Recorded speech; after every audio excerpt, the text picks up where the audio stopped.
Thank you so much for attending Empowering Energy Transition. My name is Conroy, and I'm so happy to introduce Hunter Edberg, Ellen Ross, and Francie Jaffee.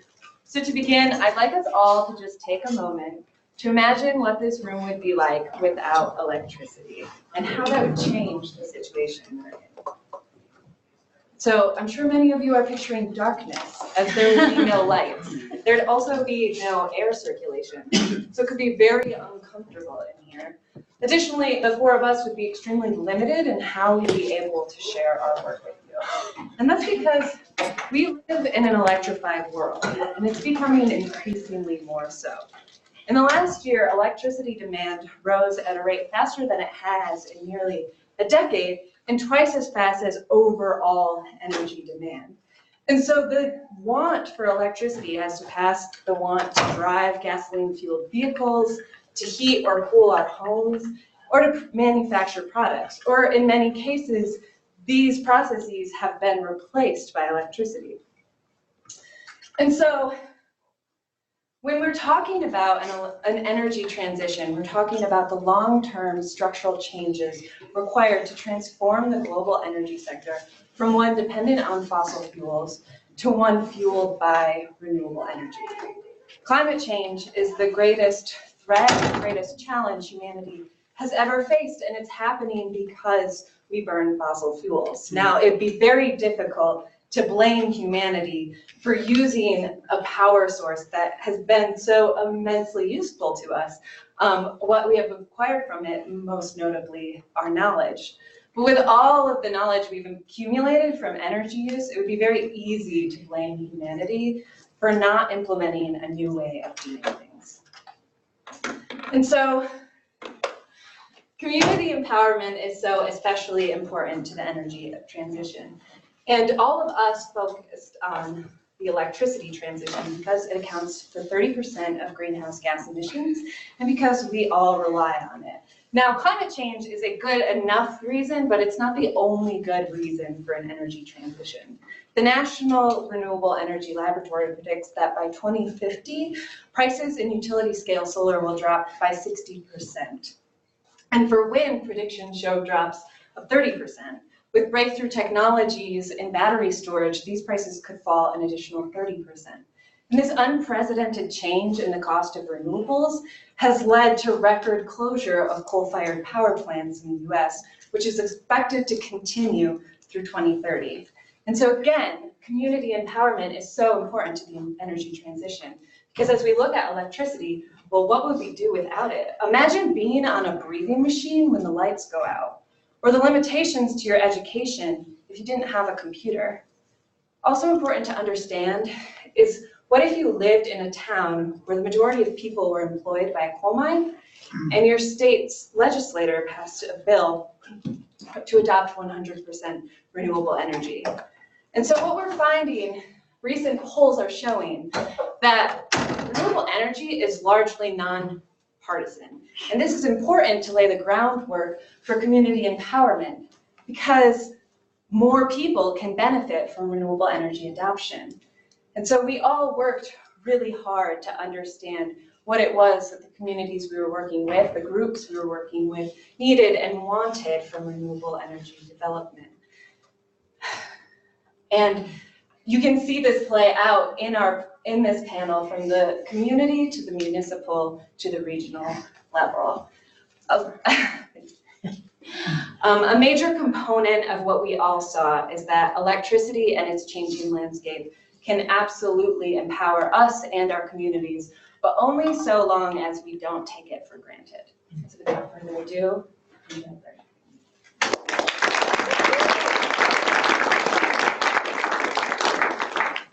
hello everyone, my name is Hunter Edberg. Thank you for sticking with us for the last panel of the day. I'm sure it's been a long day of presentations, but I hope you enjoy this one. This is actually going to be part one of a two-part presentation, since Solarize Gunnison County is the first co-led master's project in the MEM, which I definitely thought was pretty cool to be a part of. And I think Ellen and I showed that not only can it be done, but that in some situations, it's definitely the way to go with a project with as large of a scope as Solarize. So to begin with, I want to give you guys a fair amount of background and context information as to how we started working on this project. The program itself originated out of Solar Energy International, which is headquartered up in Paonia, Colorado. They're the world's largest solar training institute, and they have over 50,000 graduates. And a few years ago, they kind of saw an opportunity to replace part of an economy that had been previously based on fossil fuels to one that was more based on renewables. As many of you know, a few years ago, the North Fork coal mines closed down. At one point, they employed over 1,000 people. And so when they closed down, there's definitely an economic downturn in Delta County. So Solarize was originated by SEI to kind of combat that, to create some new local investment in energy and one that was renewable. They were able to do 3 different rounds of Solarize in Delta County. Collectively, I think they were able to do about 400 kilowatts over about 60 different installations. So certainly successful. Once it was piloted there, it came to Gunnison, where Ellen and I took over the program. And I think this model fits obviously well for other areas of the country that have had coal mine or coal plant closures. But I think also too, just other areas of the country, especially rural areas that really struggle with both economic diversity and economic development, could really use Solarize as a model to start this kind of new industry in their area. Now, I certainly don't want to say that Solarize was the first effort or momentum around renewables in the Gunnison Valley, because it certainly wasn't. Even here at Western, we've been trying to do a large-scale solar project for a few years now, and mostly have been unable to do that because of some policy blocks. GCEA, which serves our county, they also have been trying to do some large-scale projects over the last decade even, and again have mostly run into these large policy barriers that have prevented them from doing these projects. And so Ellen and I saw Solarize as a kind of way to navigate around some of the bigger policy issues as more of a grassroots, small-scale effort to kind of build some momentum around renewables in the valley. And when we first sat down with the program, it definitely had 2 components, a fall component and a spring component. In the spring, we'd actually be implementing the program, doing our marketing, working one-on-one with folks. But in the fall, we really tried to create a network of people here locally that were working on these issues.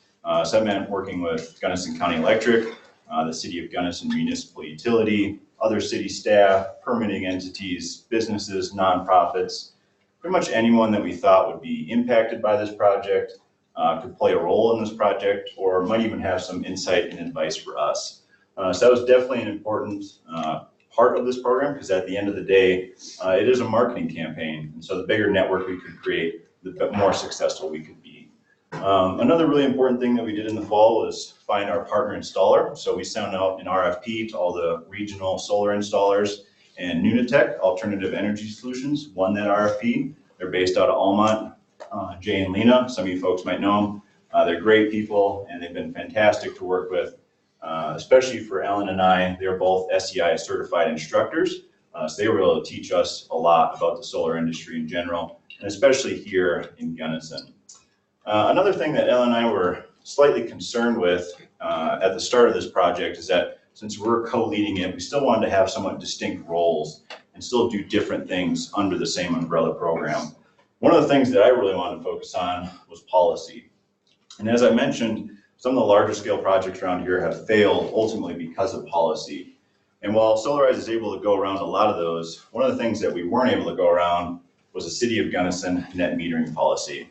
Now, one important thing to know is that here in Gunnison County, we have 2 distinct electric systems, one of which is Gunnison County Electric Association, which serves the county as a whole, and then the City of Gunnison Municipal Utility serves everything within the city limits.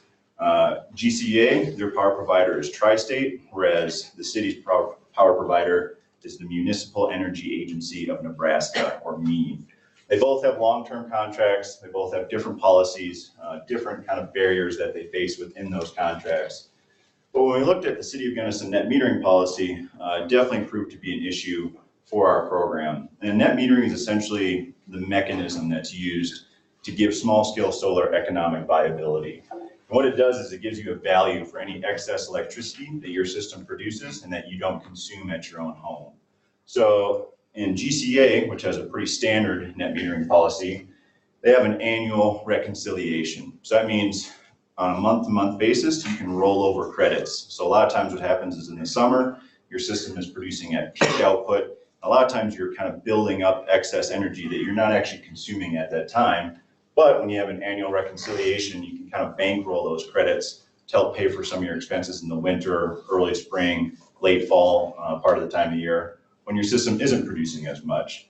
Also, they have a 1-to-1 ratio. So that means that any excess electricity that you produce, when you put that onto the grid, they give you a value for that. That's the same exact value as you pay for electricity from them. Compare that to the City of Gunnison net metering policy. Both things are different. They do not have an annual reconciliation, but instead monthly. So especially in the summer months, when you theoretically be able to kind of bankroll those credits, at the end of each month, you get credited for them. And when they get credited, it's at less than half the retail value of what you pay for electricity. So when you buy from the city, it's about 8.5 cents a kilowatt hour. When you send electricity back out, you're getting about 4 cents back. So both of those things kind of really kill the small scale economic viability of solar. And so we knew if we were going to be marketing this to folks in the city, that we were at least going to have to be really transparent about it, and that we were going to have to try and at least change it. So I started diving into some policy research, and pretty quickly ended up working with my advisor, Luke Danielson, at SDSG, which is a small research nonprofit here in town. And we ended up doing a study on the entire MEAN system in Colorado. So Gunnison is one of 13 communities in Colorado that's served by MEAN. And that study definitely pointed out some of the larger issues that I discussed earlier. But I think probably the best thing that it did for us was really kind of boosted the conversation and the dialogue that was going on locally about renewable energy, what our options are for the future, what can we do here locally, and the net metering policy was certainly part of that. Happy to announce that this month, actually, the City Council will be voting on that net metering policy. I'm pretty optimistic that they will hopefully make the right decision and definitely kind of open the door for more people to adopt solar within Gunnison. And when we did this study through SDSG, we looked at some of the other policies across the country and compared them to what we have here. And increasingly, we're seeing pro-renewable policies across the country. Obviously, our current federal administration is certainly pro-fossil fuel, but in that same space, states, counties, cities have all stepped up, and a lot of them have made goals of their own. So as of now, 1 in 5 Americans live in a place that has a 100% renewable energy goal. All of you are one of them. Colorado actually has one of the most ambitious in the country with a 100% renewable goal by 2040. And realistically, if this is going to be achievable in the next 2 decades, we're going to have to take a serious look at some of these policies. Certainly, when we look at the federal tax credits for solar and wind, they were probably the biggest sole driver of renewable development in the country. And when we look at some of these inhibitive policies, while it might not seem like that big of a deal that your average Joe in Gunnison, Colorado has a hard time putting up solar, if we're truly going to go 100% renewable, we're going to need buy-in from every sector of the community, and we're really going to need to advance our efforts to do this in 2 decades, because for an industry that has remained relatively unchanged for the past 50 or 60 years, we're seeing some rapid development in the last 10 years. And yeah, just go to show that even though some of these small scale policies are not huge, they still make a big difference. One of the other aspects that I focused on was financing surrounding renewable energy. As Carrie Ann mentioned in the intro, we see this growing momentum around renewables, and a lot of that has to do with the economics. Certainly there's the social factor and our climate change imperative, but realistically, we would be not seeing this transition without the economic advantage that renewables are rapidly gaining. Here in Colorado, it's actually cheaper to build brand new solar arrays from the ground up than it is to operate 75% of the existing coal plants, which is a pretty shocking statistic and just goes to show how quickly this is changing. But on a global level, we can kind of see the same thing. China, which not that long ago was by far the world's largest polluter when it comes to fossil fuels, is now the world's leader in renewable energy development. Parts of Europe are really advancing, and even South America, which has heavily been fossil fuel extraction in the past, is starting to go renewable. We've seen divestment take out trillions in fossil fuel investments on a global level, and increasingly we're seeing financing institutions that are creating programs specifically for renewable energy research, development, and deployment. And that's no different here in Colorado. For Solarize, we used a couple local mechanisms, one of which is Renew, the residential energy upgrade loan, which is offered through the Colorado Energy Office. That's geared specifically towards residents. And probably my favorite thing about it is that you have the ability to bundle renewable projects with energy efficiency upgrades, which is a definite bonus for residents.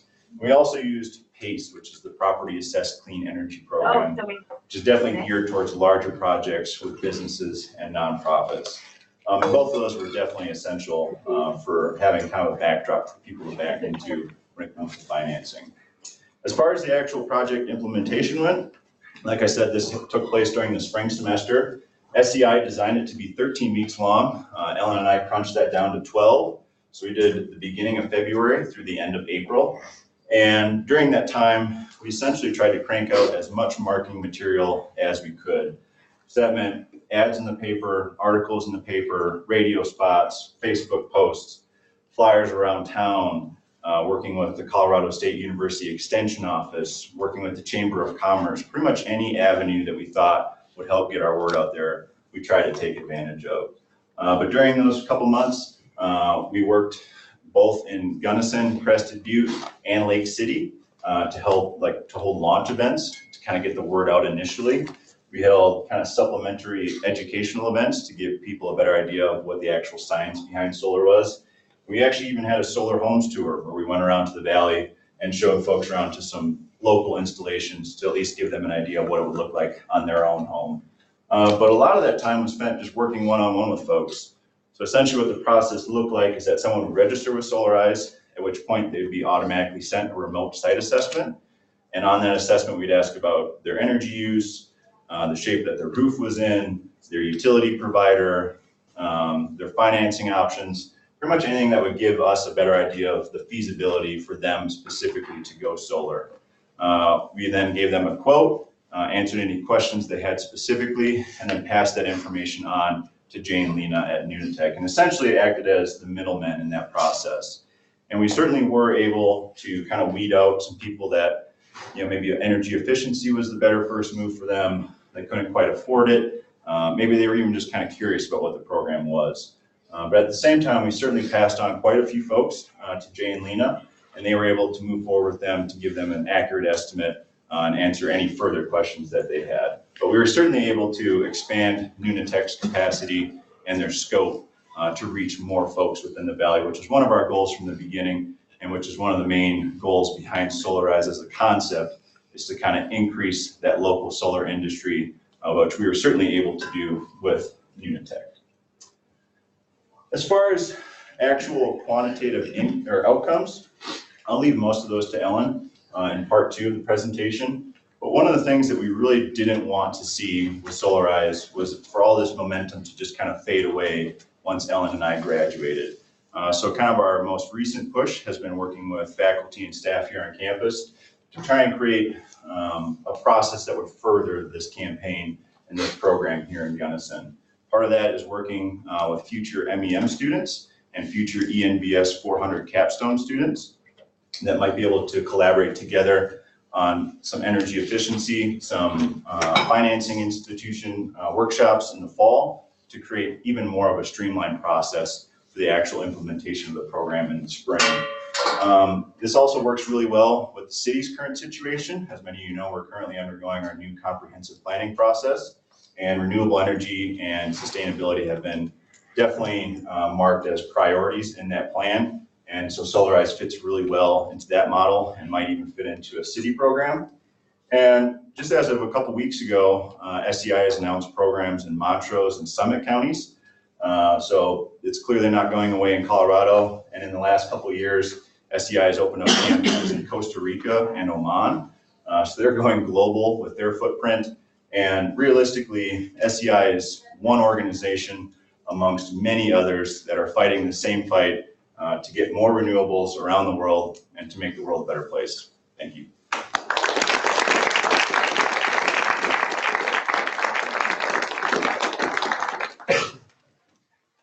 Any questions?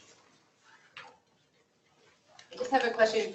If you could give us an example of scale. So let's say if the city of Gunnison or the county or Colorado wants 100% renewables, what proportion could that actually come or be produced in that region versus how much would have to be purchased outside of the county or of Colorado? It's somewhat specific to the region that you're in. So here in Gunnison, we have really great solar potential, but we have pretty poor wind resources.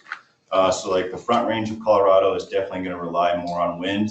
And realistically, while they do have a lot of agricultural land, they have a lot more actual solid land that they can use for development.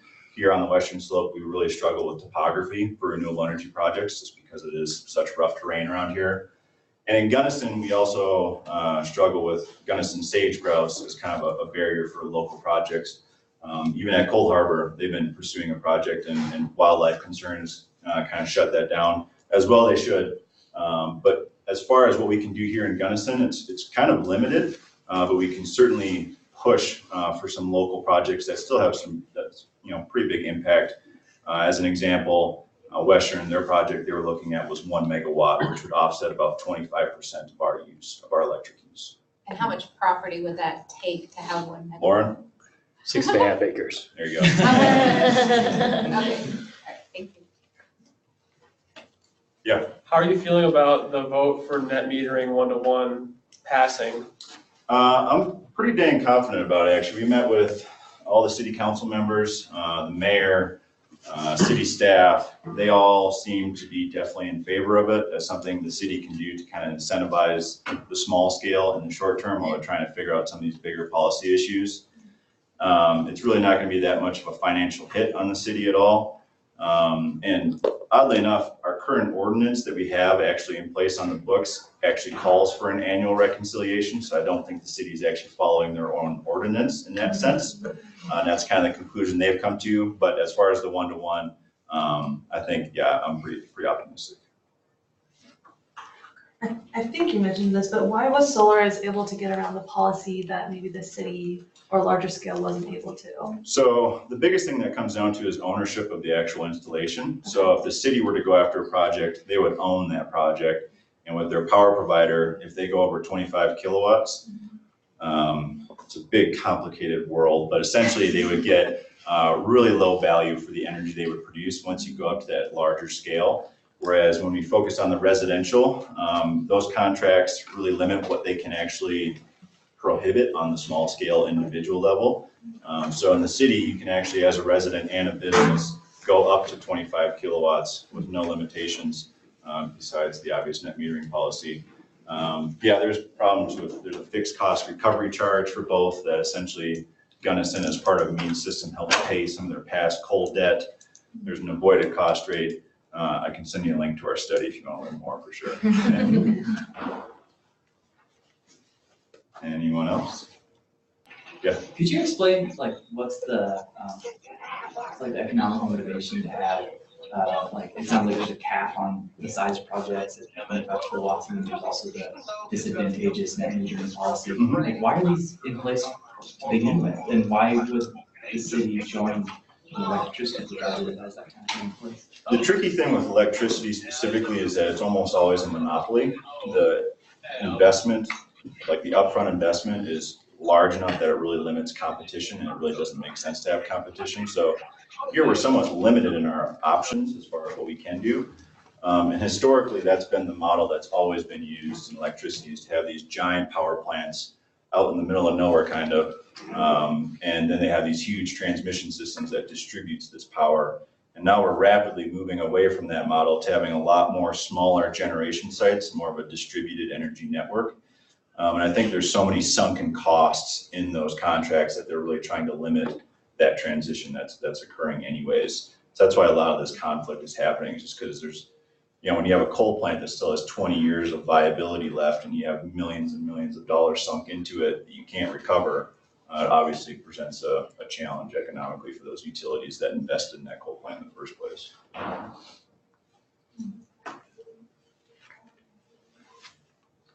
Just about there, Sarah.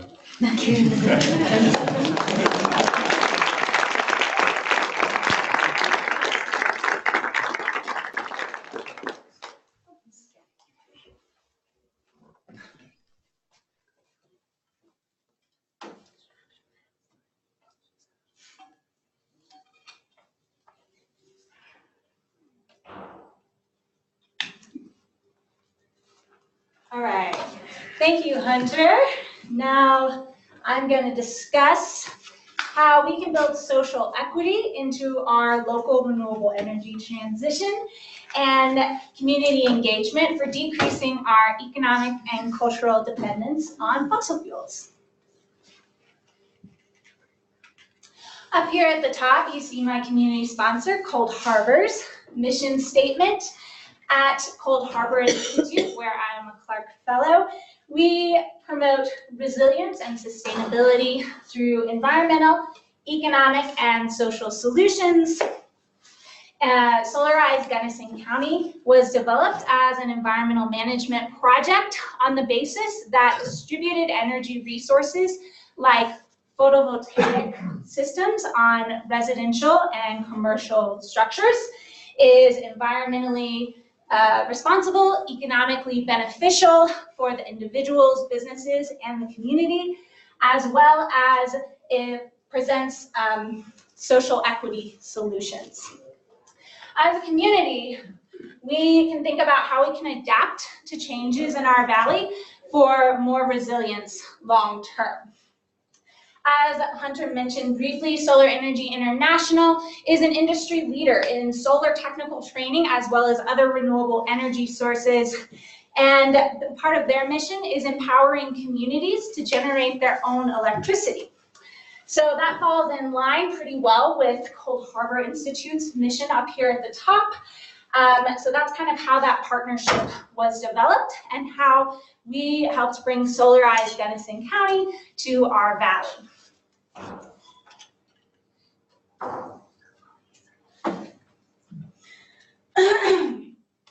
Change is the only constant. My new running joke is we're all on our merry way toward entropy. And as in all the environmental managers in the room know, climate change is the existential crisis of our time. And we must, as community members, as communities, use the technological resources available to us to mitigate the effects of climate change for resilience. And in a community where 36% of our economy is based on seasonal tourism, it behooves us to foster diverse industries like solar, as well as renewable energy generation policies like Hunter discussed briefly. Energy equity, described broadly, is the accessibility and affordability of energy in a given area. Solar electric generation, after installation and equipment costs, is, in theory, free energy. And is much more stable compared to fluctuating fossil fuel rates that we may see from time to time.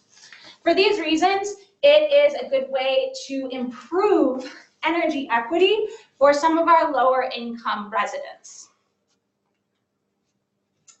Resilience, many of you may be familiar with, is a community's strength and stability when faced with adversity or change. Equity brings to mind the terms justice, fairness. Oftentimes it comes from the idea of a level playing field for diverse groups. Resilience equity is resilience equity, it means that diverse segments of the population are considered and included in resilience measures. And the fact is, environmental resilience is more enduring when we consider social disparities in social disparities and build in inclusive measures. So my big question was, how do we build resilience equity into our local energy transition?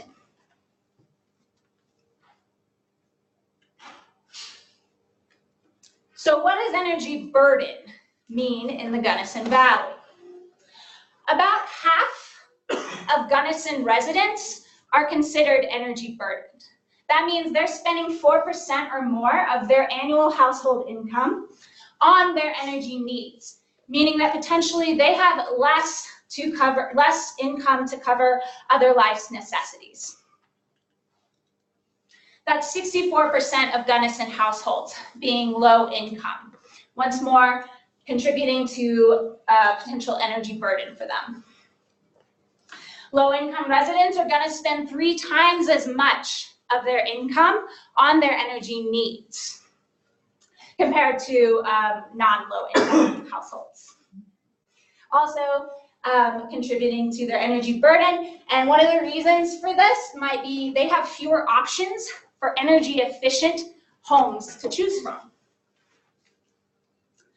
33% of households use electric heat. So in one of the arguably coldest places in the lower 48 states, they have dramatically increased energy burden through the winter. However, solar electric generation might be an alternative for that. 15.4% of Gunnison residents are considered in poverty. Poverty is defined as not having enough income to cover life's basic necessities: food, water, shelter, and energy.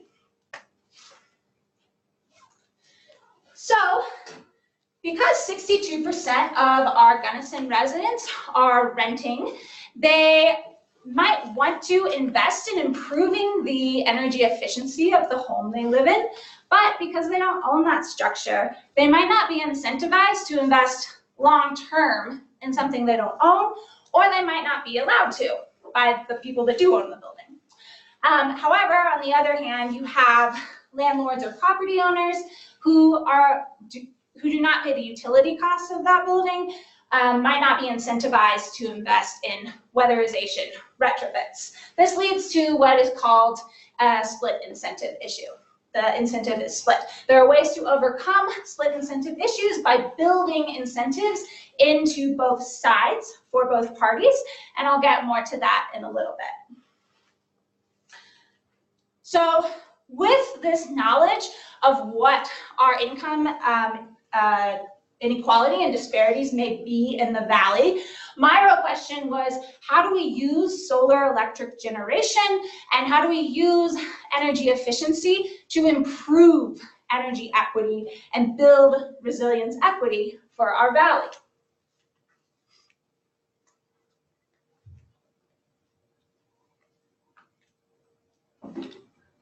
So, broadly, Solarize Gunnison County was a solar implementation campaign with some of the aspects that Hunter has already discussed.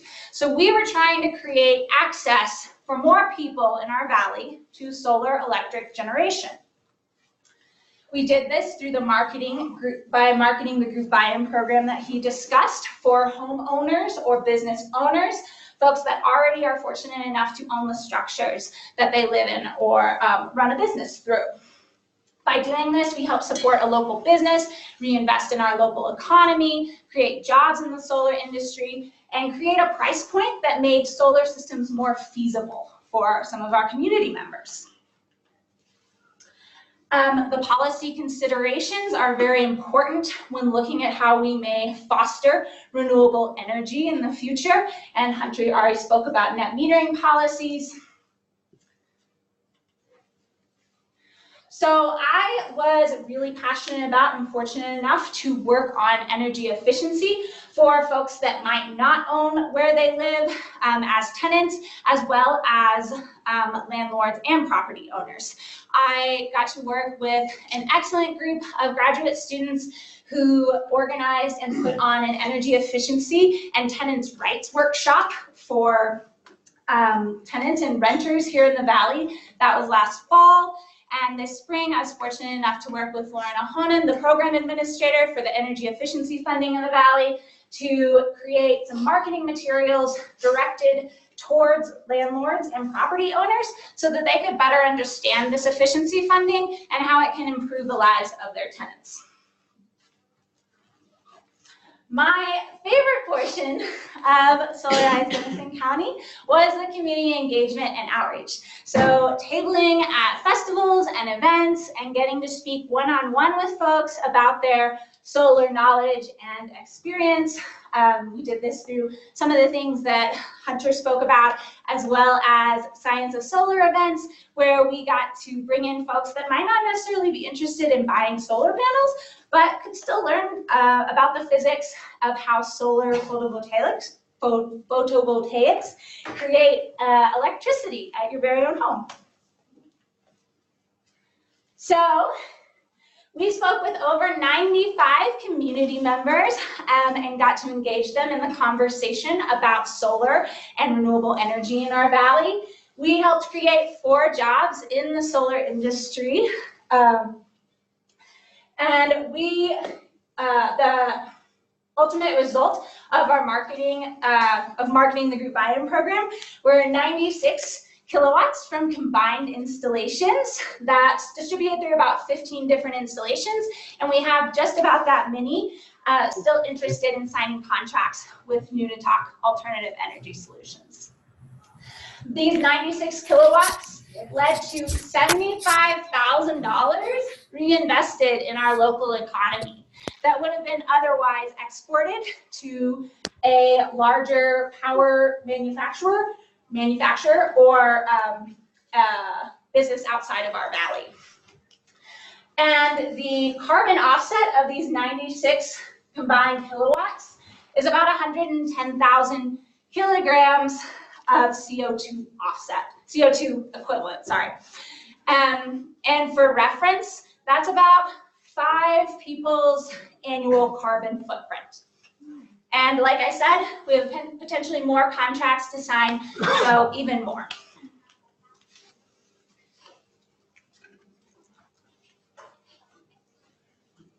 Fortunately, Jake Birchmore took such beautiful photos. I don't have to mind pausing. Just a nice look at. So due to the success of Solarize thus far, Solar Energy International, in partnership with Cold Harbor Institute, has endowed 3 Solar Forward Fellowships for continuation in the MEM program so that we can continue doing this work on solar and renewable energy in our valley. And we are always recruiting more solar advocates and renewable energy warriors to continue the cause. One excellent option is Dr. Kate Clark's NVS 400 capstone group, mentored by Rich Stromberg, has developed Equitable Solar Solutions, which is a model for sourcing and repurposing reusable solar photovoltaics, specifically for low-income energy offsets and energy efficiency. So back to the energy equity piece. Solar in Schools is another solar forward program, which is vocational training for high school students to help create that pipeline into the solar industry here in our valley, state, nation, and internationally, as well as just improving students' knowledge of some basic physics and chemistry of electricity. Seed Students is an excellent high school and undergraduate mentoring group through Cold Harbor Institute. There's potential for Seed students to take this vocational training and then run a sustainable business model for Equitable Solar Solutions, thereby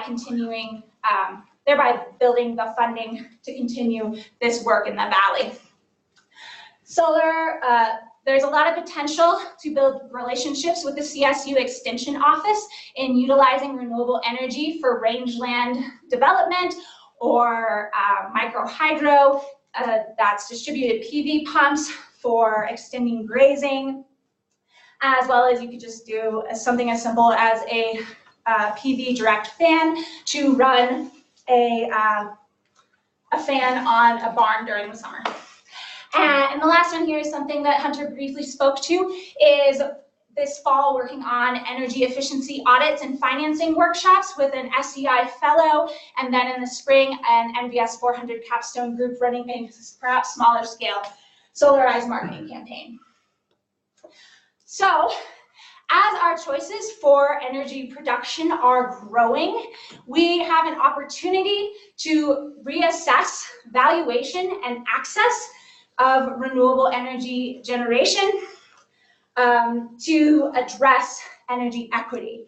And as Aurora Flynn reminded us this morning, that resilience is not bestowed, it is forged through responsible and conscientious adaptation, like building in energy equity. Thank you.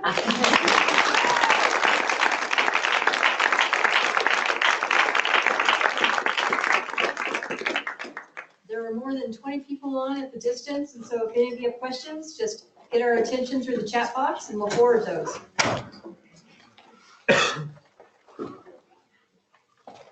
All right, so I have kind of a three-part question. First, what is the average cost for a homeowner to put the solar panels on? 2, do they buy it or can they lease them? And then 3, what were some problems or challenges of people adopting that? Like, what were some challenges for not putting solar panels on their I'm house? sensing a customer. A couple of your questions. questions. Right now. You know, anybody, say someone in the back of the room who teaches here. So the average cost is going to depend on your annual energy usage of the home, but I mean, like 4 to 6 kW is average. We had 96 combined. 4 to 6 would be average. So let's say 5 at about $5 to $7 a watt is a good national average for how much that would cost. So if you were to say $5 a watt times 5,000, that's easy math. And our program is 18 grand for 5 kW. Okay, well, that's our program. I'm saying like a national average would be But that makes 25K. sense. So for Our base- 18,000, you could get 5 kilowatts on your Yeah. house? Okay. Yeah, so our base was 4, but then through the program, it got up to 370, or reduced to 370 a watt. What was the middle question? So like, are they purchased or can you lease them? Oh. Like, because I think like if you could lease it, you could lower the cost. I have heard in other places that they offer that kind of program. So I don't believe Nunataq runs a lease model. I don't know of an installer, there's no other installer in the valley. I don't know of another installer regionally that runs a lease model, but I feel like they might. Yeah, I'm sorry, I don't know of another one that does locally. And the greatest hindrance probably would be just a lot of people with really high energy intensities for the homes they live in, because they might not live in already efficient structures, or know that they don't live in efficient structures, or they have like base heaters, which are pretty inefficient to begin with. And so really that's probably the largest hindrance, that they just have such huge energy intensities for their home that they're looking at like at least 30 grand to install solar. And so that's why we always talk about energy efficiency as the first step, because that like there's a saying like the cheapest kilowatt's the one you don't have to buy. Did you build in any infrastructure for handling maintenance or repairs or disposal, like I don't know, efficient and eco-friendly disposal of solar panels? So most panels are warranted for 25 years. Certain specific panels, like SunPower was a manufacturer, they warranty maintenance on them as well, I believe. So it depends on the manufacturer to a certain extent. Like I said, Nunataq doesn't do a lease model, so they probably would have to do maintenance at a certain point. But for the most part, solar panels are usually good to go. I mean, you have to do a little bit of cleaning or like snow removal at certain points living where we live. That's something that's really excellent to me about Equitable Solar Solutions, is they're developing that model for waste diversion of these PV panels, where there are people now that, because panels are becoming just so much more efficient so fast because the industry's growing, that they're looking to put on more efficient panels, or they've just like voided the warranty somehow and want to get rid of these other panels, and that's how ESS is looking to take those off their hands and process them for the region. I have a question about community engagement. I love that. What was the biggest challenge when it came to community engagement, and then how did you mitigate for those challenges? And then like part 2 question is, how did you outreach to people that sort of don't utilize social media or media in general? It's a good question. So many good questions today. So we found predominantly people in Gunnison read the paper. Like that was like our number one marketing tool, was just taking out ads in the paper and writing press releases that Gunnison Country Times was kind enough to publish for us.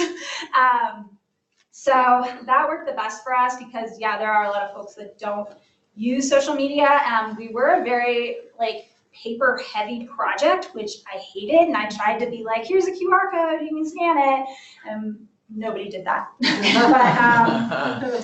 yeah. All right, thank you.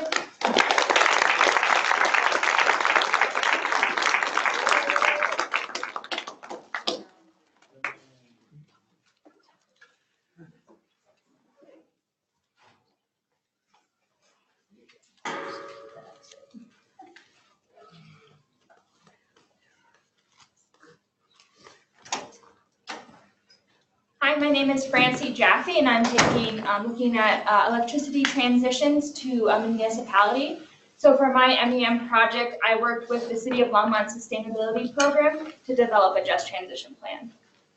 So I'm going to start with talking about the City of Longmont's commitment to 100% renewable electricity, talk about what is a just transition plan, and then how to create a just transition plan, both highlighting what I did for my MEM project, as well as the steps that still need to be completed. So in January of 2018, the City of Longmont City Council made a commitment to transitioning to 100% renewable electricity that's reliable and affordable by 2030. So we're a municipality, so Longmont Power and Communications is a department within the city, and they serve not only the city of Longmont, but actually outside the city going up Highway 66 and around the town of Lyons. If you're not that familiar with the Front Range, Rocky Mountain National Park is up there, and Boulder's here, and then Denver's another place where Carrie Ann is. So about 10 months later, Flat River Power Authority, which is co-owned by Longmont, Loveland, Fort Collins, and Estes Park, and actually generates and provides the electricity for those 4 communities, made a similar commitment to figuring out how can Flat River Power Authority transition to 100% renewable electricity for those 4 communities. So my project actually doesn't focus on how do we bring on more renewable energy. They're already doing a really in-depth study of that, and actually will be 50% renewable electricity by 2021. My project focuses more on how can we make this transition without leaving behind those who are underserved and underrepresented in our community. So the focus of the Just Transition Plan focuses on 3 levels of inclusivity. Inclusive engagement. How can we develop policies and programs with a transparent government process? How can we do inclusive recommendations? So how can we actually hear and implement the expertise that our community already has, so that we can create inclusive practices, so that the programs and policies aren't benefiting some members of the community and not others. And we see these 3 different levels impacting the 4 areas that are impacted by the transition. Energy services, which is not only electricity, but as both Hunter and Ellen mentioned, is also energy efficiency, because if you have a really energy efficient home, you don't have to worry as much about the cost of electricity. Community health, since there have been studies that shown that a lot of times when you improve the energy efficiency of your home, you often have to improve the ventilation system. That can really improve indoor respiratory health. And we've already started to hear from some community conversations about people who have experienced coughing in their home, or they got their ducts cleaned, and all of a sudden they felt so much better in their home. Basic needs, as electricity is just one of many different things that a household spends money on. And we don't want to create programs that just think about one household's expenses without factoring in they also have to pay for healthcare, transportation, housing. All in Boulder County is an expensive place to live, so those are things that are definitely on people's minds. And then the last component is jobs, because as we make this energy transition, there could be a development and transition in the energy industry. So how do we create equitable access to jobs? I'm not going to focus as much on the job component going forward because this year we're also starting a sustainable business program at the City of Longmont, and social equity is a big part of that program. So instead of trying to bombard the business community with 2 different plans from the same program at the same time, we thought it made more sense to kind of work through the sustainable business program. So I'm going to focus more on the first 3 and residents.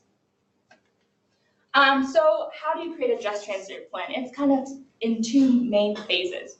The first is learning where we are today. Learning kind of about, is there access to energy efficiency programs and utility bill assistance, all those community health issues occurring in Longmont. Because if we don't address and understand where we are today, as we make that transition, we'll continue to make those same mistakes.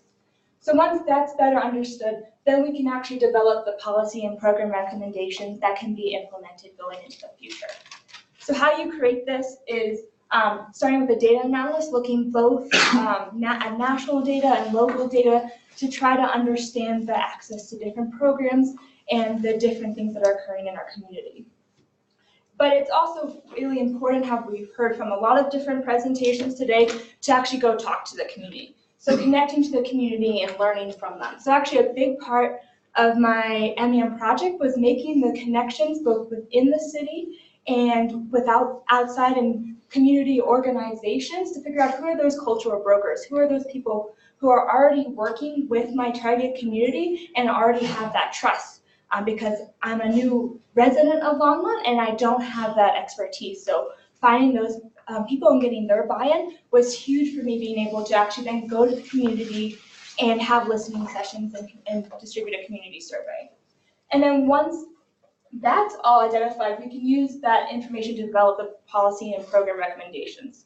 So that actually first starts with the eco-social justice workshop that we'll be hosting this fall, and that is focused on bringing together a diverse members of our community to have conversations on how environmental actions impacts different social groups in different ways.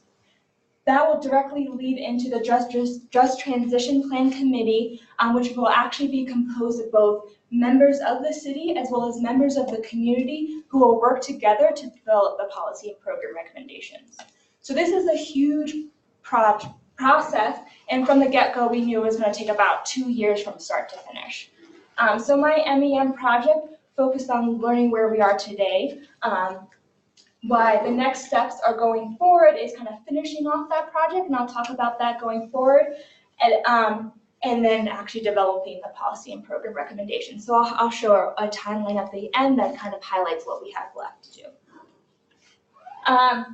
So I know Ellen talked about a lot about why low-income communities is the focus in Gunnison. That's also seen nationally, and that's also seen in Longmont. So we wanted to make sure we were focusing on our low-income communities in Longmont, but we wanted to divide them out because different households have different needs. So we focused on these 4 different areas: low-income homeowners, which is primarily single-family in Longmont; low-income renters, which is primarily multifamily, but we also wanted to engage the landlords since renters can only have so much say. So we wanted to make sure the landlords were involved, as well as Longmont has a number of mobile home residents, and mobile homes have a whole other set of issues that aren't, that we thought was important to address, so we wanted to also target low-income mobile home residents.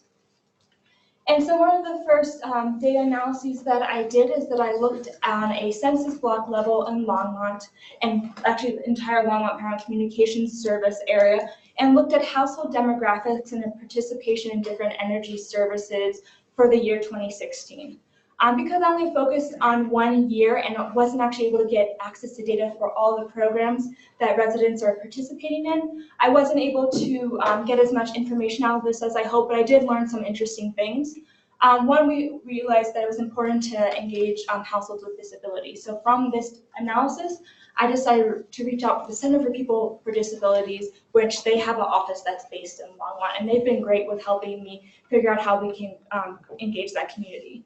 I also was able to identify census blocks throughout the city that would be really important to target when distributing the community survey. What's kind of a fun story around that is that we work a lot with community neighborhood resources, so I brought those census blocks to them. I was like, do these neighborhoods make sense? And of course, she was just like, oh, yeah, this neighborhood's in that sense block, and this one, and oh, that one has an affordable housing unit. And I probably could have just skipped my data analysis and just went straight to her and just been like, who do I need to talk to? I still think the data analysis was important because it backs up her community knowledge, but it really highlights that using census data is important, but knowing who knows the community is also really important. So once I kind of did that data analysis and also identified who were the groups, both in the city, like community and neighborhood resources, as well as outside the city, like the Latino Coalition or the R Center, I wanted to distribute a survey and host listening sessions to hear from the community. So the survey is running from April 1st to May 31st. It's available in both online and paper copies. It's available in both Spanish and English since we have a very large Spanish-speaking population in Longmont. It's specifically targeted towards households who make $50,000 or less. We decided to have this income cutoff because about a third of Longmont residents make that $50,000 or less. And if you look at the living expenses in Boulder County, unless you're a two-person household, you're not making enough money to afford all your basic needs. So we wanted to kind of target that demographic. The survey questions focused on how you use electricity in your home, making ends meet, so that really kind of tied not just to electricity, but to understanding basic needs, energy programs, both participation and also access to energy programs and kind of why that person might not have participated, as well as demographics, really trying to learn that within this lower income household, are there any demographics within that are not engaging in certain programs? To get even more involved and learn even more, we decided to host listening sessions. So we're hosting about 8 to 9. I've done 3 so far. These are running a little bit longer time scale from April to June. They're in targeted locations. So the 2 I've done so far, 1 in English and 1 in Spanish at the Senior Center. We've done 1 at the Center for People for Disabilities, and again, we're going to do 1 in English and Spanish. We're going to work with children, youth, and families to have and try to target families as well to really try to focus in on certain demographics. Again, these, like I just said, they're bilingual, so some are offered in all Spanish, some are offered in all English. We are limiting it to about 10 households per session. And the reason that we're doing this is, 1, all participants who get a $40 gift card as a thank you for giving us feedback and taking 2 hours out of their day to participate. But we also wanted to keep it as a smaller group so that everyone would have the chance to have their voices heard. There was no income qualifications. We did make it open to everyone. The questions focused on the financial concerns, health concerns, access to programs, as well as where do people get their information, as well as recommendations for future programs. That recommendations piece is a really great part of the listening session that it was hard to fit into our survey. So that opportunity to actually hear and talk with people has been really insightful. So going forward, the rest of the summer we'll finish on finishing that survey and doing an analysis with our consultant, Corona Insights.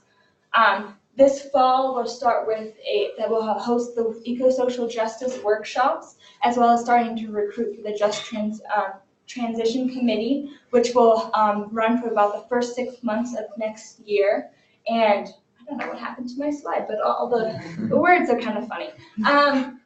And we're hoping that the first draft of the Just Transition Plan will be ready around next summer.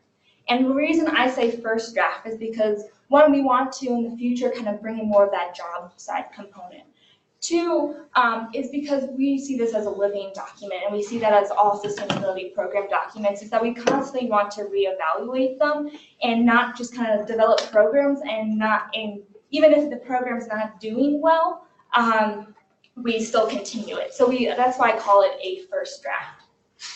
So that's kind of the steps going forward of how to create and kind of complete the Just Transition Plan process. So there are a lot of people, both within the city and outside the city, that had made this project possible. I want to do 2 special thanks for Dr. Chavez, who is my MEM mentor and helped me with developing this project, as well as Lisa Knobloch, who is the Sustainability Program Manager for the City of Longmont. and my community sponsor. And she had been interested in doing a just transition plan. I'm very thankful that she just kind of let me run with it and kind of have complete control over the project. And yeah, so thank you.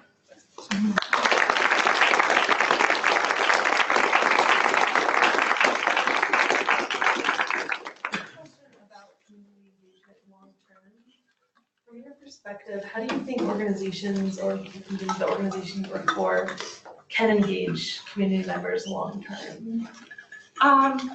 So I think knowing who's already doing that work. So I work for the city, but there's so many organizations who are doing such great work. Like our center specifically, they provide food and clothing for some of the people who are most needed. So instead of knowing that they're already doing that and being able to connect with them, I think it's also important to identify your cultural brokers. So cultural brokers are people who a great example is in Longmont. There are a lot of kids of immigrants, especially from Latin America, who have to constantly translate for their parents, translate all documents. And actually those kids kind of live in two cultures. They go to high school in the US, but they're constantly helping their parents. And knowing that those kids are cultural brokers for their parents, and identifying them could actually be a great way to engage their parents. So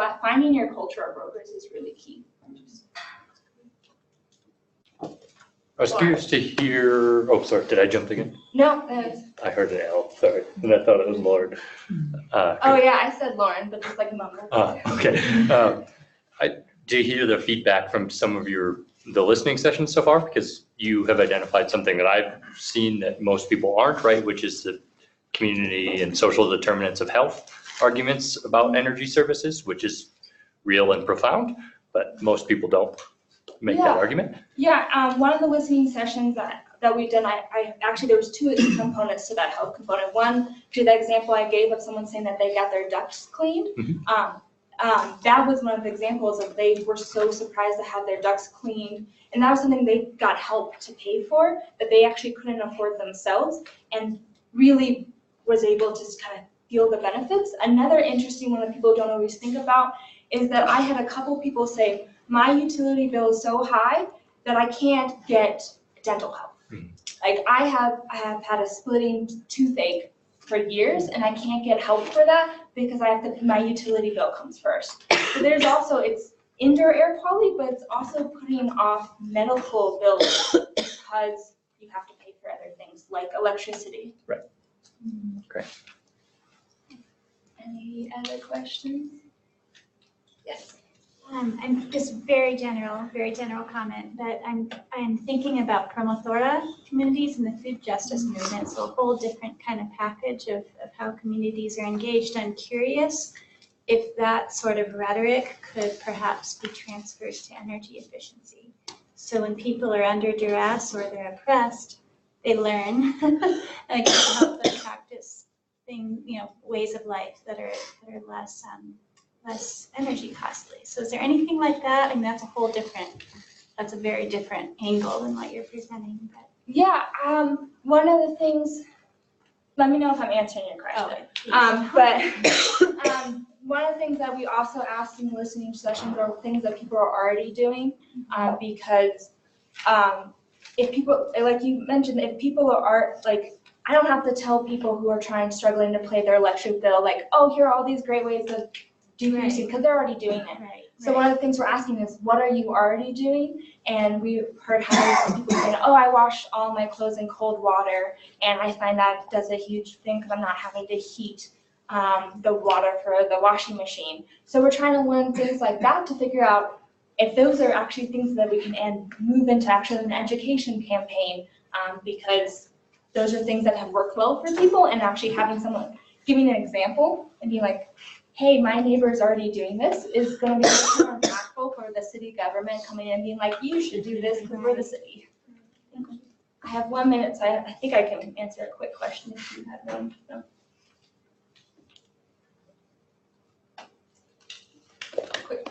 Do you think doing something like this could also be done in Gunnison or other small mountain towns, or do you feel like this was unique just to Longmont?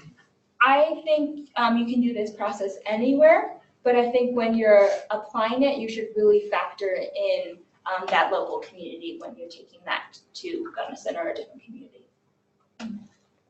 Do I have time for one more question? 10 seconds. 10 seconds, let's go. Can you discuss one element of working with vulnerable communities as a best practice that you'd recommend to others? I don't mean to call you out on this. Oh, I'll answer that question later.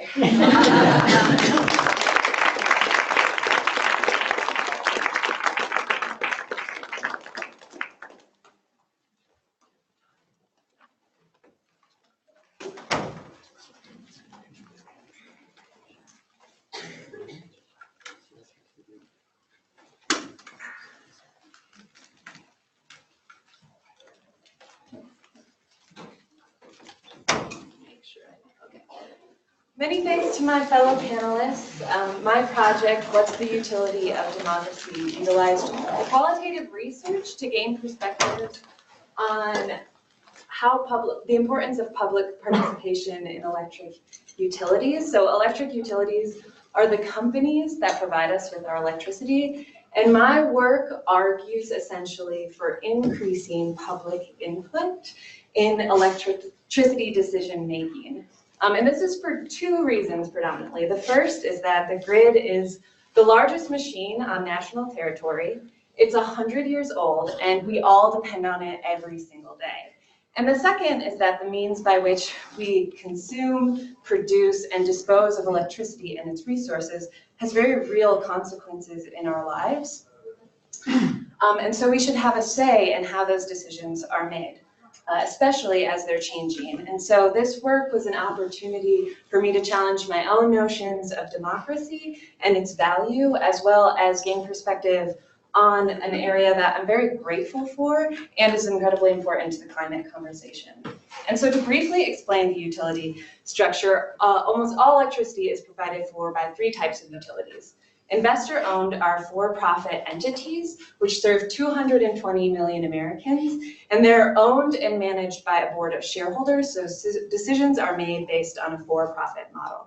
Municipal utilities are not for profit. They serve 49 million Americans, and the board is appointed by an elected city council. And rural electric cooperatives are also not for profit, serve 42 million Americans, and the board is appointed or is directly elected by the members who are the customers. So each of these so I identified municipal and rural cooperatives as democratic because of that process of election, whereas investor-owned are non-democratic, but all are considered natural monopolies, as Hunter spoke to before, because historically high investment for electricity production made it too expensive for there to be multiple competitors. And so I think that the disparities between the three types are extremely important. However, I chose to focus specifically on rural cooperatives.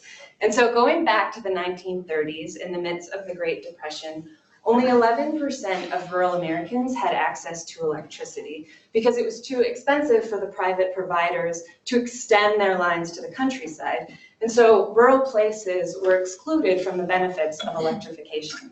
But in his first 100 days, President Roosevelt established the Rural Electrification Administration, and this provided low-interest loans to rural farmers who were then able to establish member cooperatives and hire experts to design and construct electricity systems. So since the mid-20th century, the American people and their government have explored this notion of public power. And Carl Sandburg, in his epic poem, quoted a woman only known as a Minnesota farm wife that the people will stick around a long time. The people run the works, only they don't know it yet. You wait and see. So my research attempts in a very small way to answer whether or not we're still waiting. I chose to focus on Colorado and New Mexico because they are abundant in energy research and recent national leaders in renewable energy adoption. I conducted 12 interviews, each lasting 30 to 90 minutes, and had the pleasure of speaking with 3 rural electric utility board members, 7 environmental organization representatives who focus on electricity, and 2 independent energy experts. Somewhat surprisingly, the focus of these interviews and my research more generally was on the power provider Tri-State Generation and Transmission Cooperative. So Tri-State serves 43 distribution cooperatives in Colorado, New Mexico, Wyoming, and Nebraska. And what I mean when I say generation and transmission or distribution cooperative is that G&Ts like Tri-State are responsible for managing these large power plants, these high voltage transmission lines that extend across large distances, and transmission substances, and oversee these smaller distribution cooperatives who manage distribution substations, smaller transmission lines which serve residential and commercial spaces in their service territories. That's an extremely simplified version of the power system that we see today. So in these interviews, the role of the public was a really important component to what we were doing, to what I was looking at. And so what I found was that most of the participants felt like public participation was extremely important, and they wanted to see more of it because they felt that entities that were able to incorporate more public input had a better chance for future electricity planning. Gunnison County Electric Association was best able to synthesize the importance of member engagement in the cooperative model, saying, "We take a lot of pride in providing what I would call the lifeblood of modern civilization, and in the fact that we're not owned by shareholders. We answer to members. They own us. We don't have a split priority." So that split priority is a description of the difference between the for-profit and not-for-profit motive which exists in the utility structure. And what GCA is suggesting is that cooperatives are better aligned for public ownership and control because their customers are also their constituents. Additionally, along the lines of the role of public participation was whether or not there was a correlation between renewable energy development and public participation. And not all, but many felt that there was. And GCA agreed, and they said, we have a group of people in this community who are interested, and they're changing the way we talk about renewable energy on our board, but that message could be more convincing, a lot stronger with higher engagement. And that was a common sentiment among participants. More people want more renewables, but there's not enough participation. Related to the correlation between renewable energy adoption and public participation were 2 rationales: economic or climate, and both are extremely important. La Plata Electric Association recognized the economic opportunity for rural places, saying, if we do more local power generation, we could hold some of that money in our community. Again, an extremely important rationale, but distinctly different from the Pueblo of Acoma Public Works Utility Authority, who in talking about federal subsidies, which have lowered the price of renewables for communities, said, our community members don't know about those subsidies, but they still want more renewables because maybe it's the right thing to do, to decrease our burden on the planet, to decrease our use of fossil fuels. So again, it's important to note that these are both significant but distinct. So concerns over the future of cooperatives largely surrounded Tri-State Generation and Transmission Cooperative and its ability to adapt to rapid changes. And so I identified 3 democratic mechanisms which could improve the cooperative relationships and help Tri-State Generation and Transmission stay relevant and their distribution cooperatives into the future. And so these were accountability, transparency, and resolution. Accountability refers to members or cooperatives' ability to oppose or support decisions made within the utility. And so a lot of people mentioned attending board meetings or participating in elections or information sharing. But this was all highlighted by the fact that in the early 2000s, Tri-State G&T signed contracts with all of their member cooperatives, requiring those cooperatives to purchase 95% of their electricity from Tri-State. So they could only produce 5% locally. And as San Juan Citizens Alliance said, I bet co-ops felt like they didn't have any other option. There's the one monopoly, and if we don't buy power from them, what would we do? We want to have electricity. And so these generation caps are what underscored all other useful tools of accountability among participants in the interviews. Transparency refers to factual information sharing. And what was mentioned by La Plata Electric Association was that small co-ops don't have the same capacity to make decisions about electricity, and so they rely on Tri-State to do everything for them, and they rely on Tri-State to tell them how to vote. So again, an adversity to a democratic mechanism of the tool of transparency. Resolution refers to the ability of a utility to incorporate public feedback and solve a problem. And there were many participants who felt like Tri-State just was not capable of using tools of resolution, or felt like they needed more oversight from the Public Utilities Commission, which is at the state level and oversees investor-owned utilities. However, the Southwest Energy Efficiency Project said, we owe it to these companies to try to keep them financially solvent, because the rate that you're paying for your electricity is essentially the debt that Tri-State procures when it makes these high infrastructure projects. And so it's suggesting that there's a reciprocal relationship between the member cooperatives and their GMT. So all of this is just a very small snippet of the larger analysis, but I hope it gives you some sense of how complicated and contentious rural electric cooperatives can be. And speaking of contentious, I had the luck, really, of publishing with my community sponsor, High Country News. And really, it was an opportunity for me to take all of these really big theoretical ideas and actually implement them. How do you take complex issues and serve them to a public in a way that, to the public in a way that's accessible? And so I spoke to Tri-State's claim of a fuel portfolio comprised of 30% renewables. That's a sticky number for a variety of reasons, but I essentially looked at their public records and saw that they didn't seem to be on track to meet Colorado's renewable energy standards of 20% renewables by 2020, let alone the 30% that they claim. Additionally, a co-op bought out of their contract with Tri-State, and another co-op is attempting to do the same. And so there's these instances where measures of accountability and asking for transparency are taking place, and it's having a very real impact on Tri-State's influence and credibility. In fact, last week, Colorado's Public Utility Commission determined that they do have more oversight now over Tri-State and will oversee their reduction of pollution carbon pollution by 80%, which is a very big deal.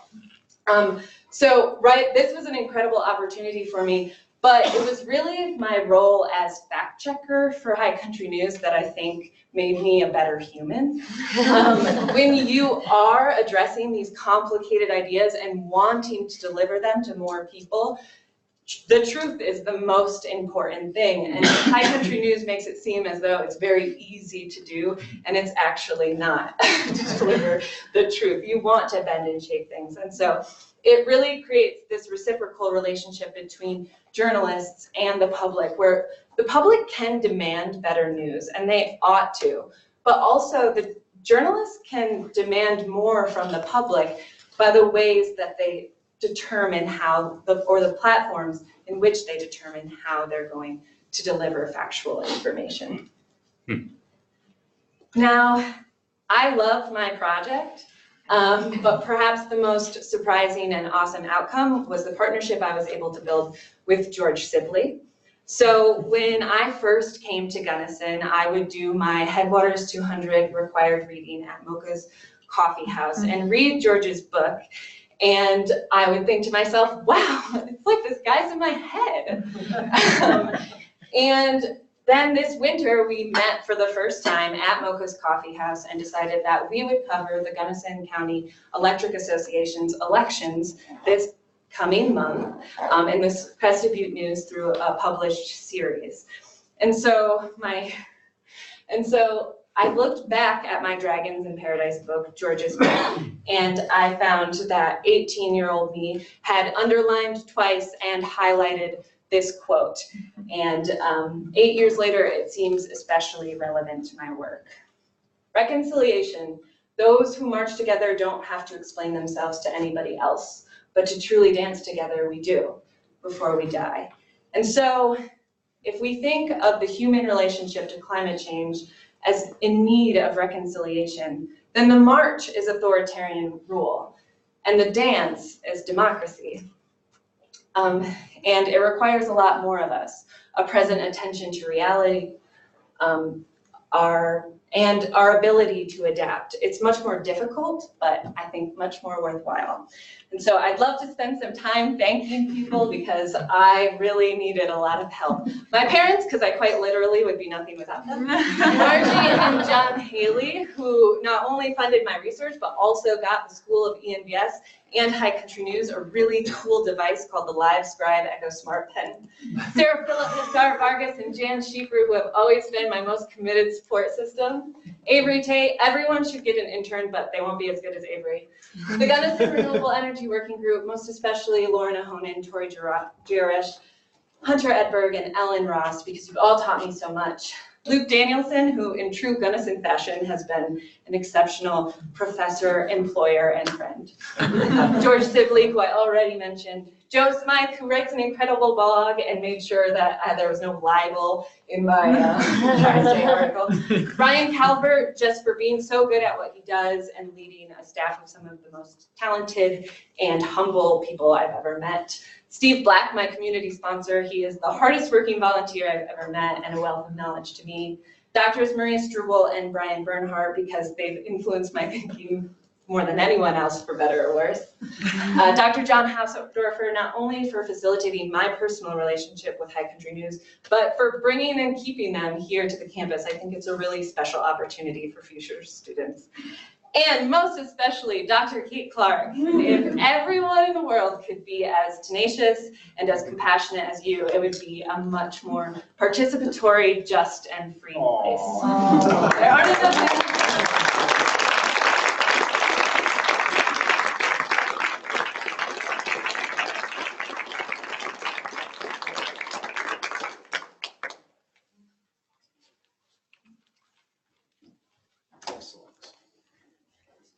Yes, Lauren. A question relating back to kind of the themes and the participation there, and I'm specifically as it related to the GC or to the co-op boards that you spoke to. Do you think that co-ops are actually interested in direct democratic participation, or is it just easier because there seems to be this dual incentive of like, oh yes, our elected board says these things, but not enough people in the public are also saying it. But if your direct board is supposed to represent the public, right? Are they talking out of both sides of their mouth? Yeah, it was a really difficult part of my analysis is that when you're talking about public engagement, you can be talking about the actual members or the cooperatives themselves because they do. I mean, it's just really complicated and it takes a lot of personal investment to understand these issues. And so the board has always sort of taken it upon themselves to make sure they're getting us affordable electricity. And I think the culture, there is very much a culture of cooperatives. And so it varies greatly from co-op to co-op. And I would say I experience different sentiments based on who I talk to. But there certainly is this aspect of, let's defer to the experts. Does that answer your question? Okay. Yes? That was wonderful. Oh, thanks. You've done so much. Where do you go from here? Oh, that's a great question. I'm writing a series with George Sibley next month. Do I have to go further? Yep.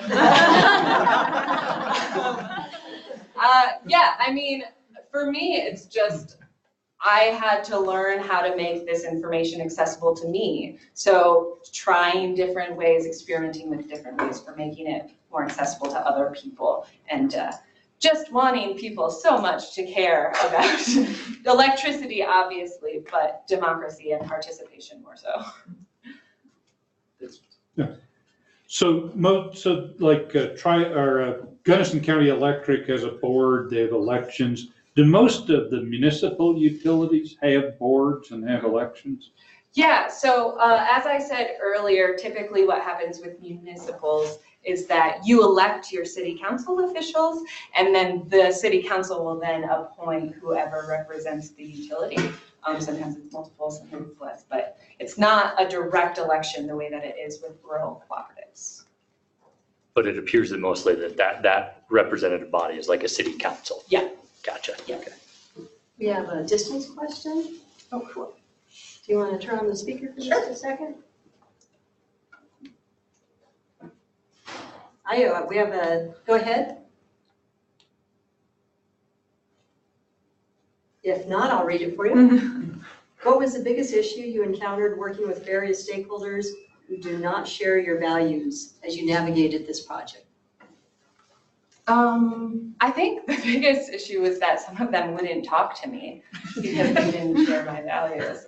They didn't value the question that I was asking, which is, I suppose, fair, but that is without a doubt the thing. I don't think there was ever like contentious moments when I actually was able to speak to people. Not that it wasn't difficult, but nothing that couldn't be resolved. I did have one participant who was quite uncomfortable with the idea of being represented or labeled in any kind of way. So I sort of had to create special special requirements for that participant.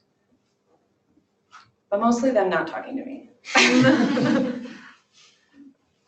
Follow up on that. How many folks did you run into who are like, no, I don't want to talk about democratic participation in utilities? Some people, nobody said, no, I don't want to talk to you about that. And some people didn't respond. And some people said they felt like it wasn't really relevant because not all utilities were democratic. Gotcha. Yeah. Can you tell us how your understanding of democracy changed throughout this process? Yeah. Well, I think mostly that it isn't a concrete thing. And it's something that's constantly, as Ellen mentioned, subject to change. But also, I think what I realized that in the context of climate change, there's this big question of uncertainty. We know that it's happening, and we know that things are going to be more extreme, but we're very uncertain about what those extreme natures will be. And so I think that idea that democracy can better serve that.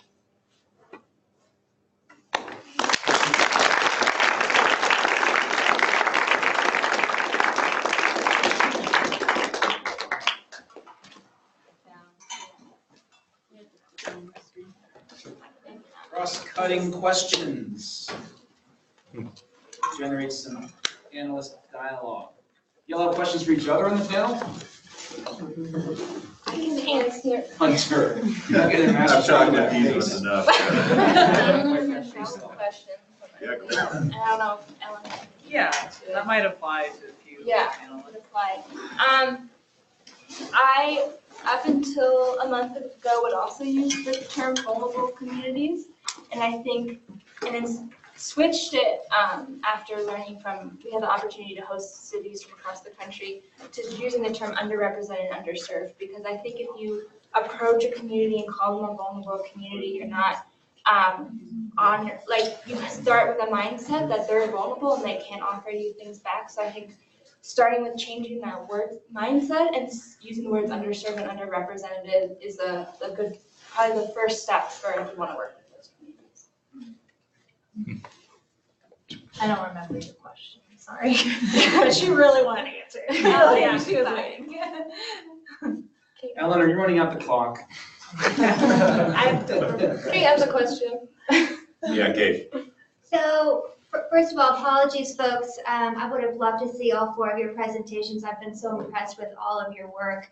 But my question is, from what I know about you, what I gathered, that you're talking about issues of justice or inequity in the energy or electricity field.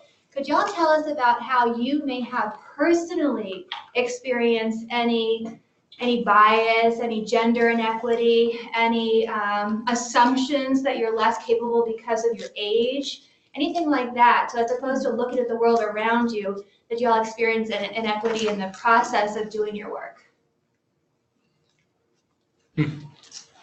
I'll start out.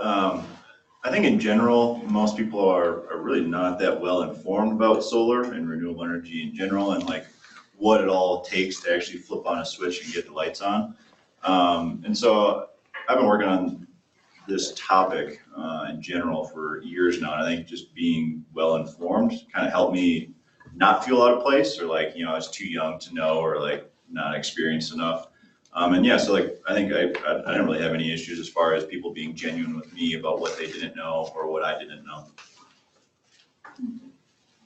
So when I started this process, I was an intern, and actually having that status as an intern sounds very temporary.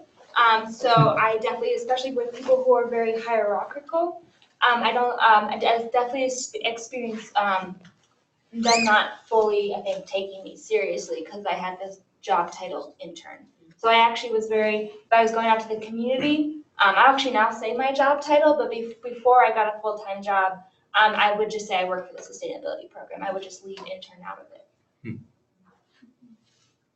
I mean, I think that this field, especially in rural cooperatives, is male dominated and particularly old male dominated.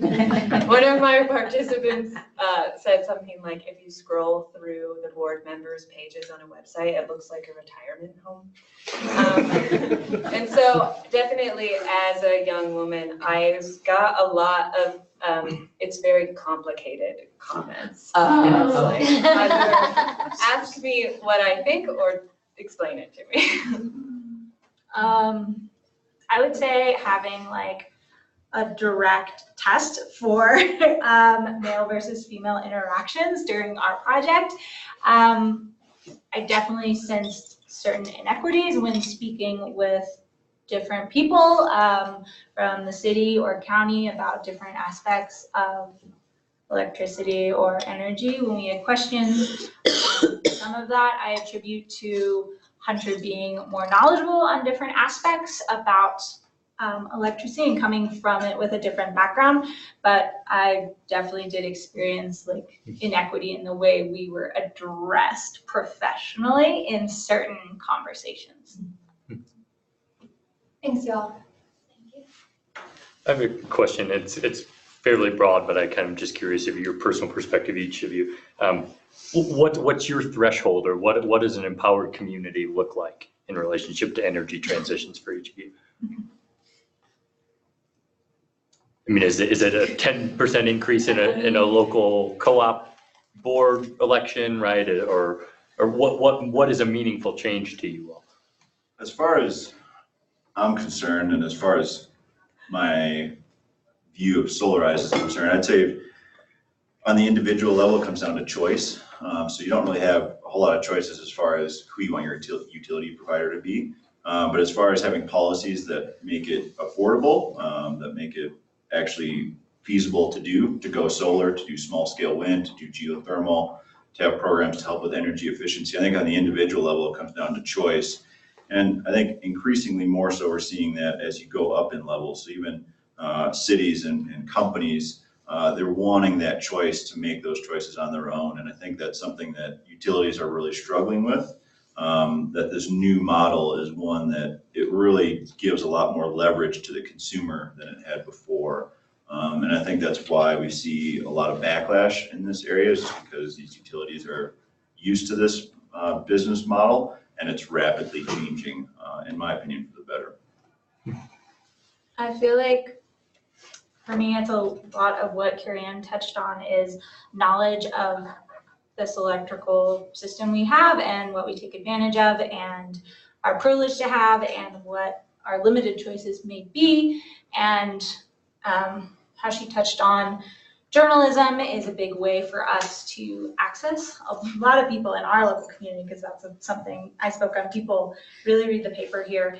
And so I feel very fortunate we, at least in Gunnison, have been able to utilize that media access to improve people's knowledge of what our energy culture is currently. But yeah, as far as what an empowered community would look like, to me, it'd be a better educated community that we're working on. And I don't know, a better voting percentage. I hear it's low for our board members, but getting better thanks to people like Carrie-Ann and Steve Schechter and many of the advocates in our community. Yeah, I think for us would be, one, having our boards and city, kind of if you look at the demographics, better represent the population that they're serving and making sure that the voices of everyone in the community are in decision-making roles, as well as having the abilities that we can actually, as a city, not be the only one developing programs, that we can actually maybe help provide funding, but then have neighborhoods themselves actually be able to be like, this is a project, this is what we want to do, this is how we want to implement it, and we're like, okay, we'll provide some funding so that they completely lead it. And I agree with what everyone said, and I do think no longer having a dependence on fossil fuels would also be an important aspect, and especially in the communities I focused on, rural, oftentimes mountainous, isolated communities, they have special vulnerabilities to forest fires and such, and if a transmission line goes down, they could be without power for 2 weeks, and so I think understanding those concerns on a localized basis is what empowers a community. Let's do one more question. Jill? Can you speak more to your fact-checking experience you've had with High Country News? Yes, like what the process of fact checking? Yeah, however, whatever. It's a lot of highlighters. You pick a highlighter for each type of fact, and then you highlight that fact with a different color, and then you have to check not only the fact itself, but the source you're checking from. So it's multi-layered. How many types of facts? Oh, it depends. Alternative ones. Wait, there's I just quickly wanted to add to that. How do you determine what a fact is? Yes, that is a great question. I mean, I always started with the central numbers, dates, titles, proper nouns, and then claims are a type of fact that you have to check. But then there was an article that was a lot about otters, so I just had a color for otter facts. Types of things. You're lucky I was going to ask you what truth was. That's a question. I feel like, Carrie Ann I've known since she was like 18, and she's a poli-sci 3+2er, so she gets knighted. All right, so this is the fun part, last one of the day. Join me in congratulating 4 masters.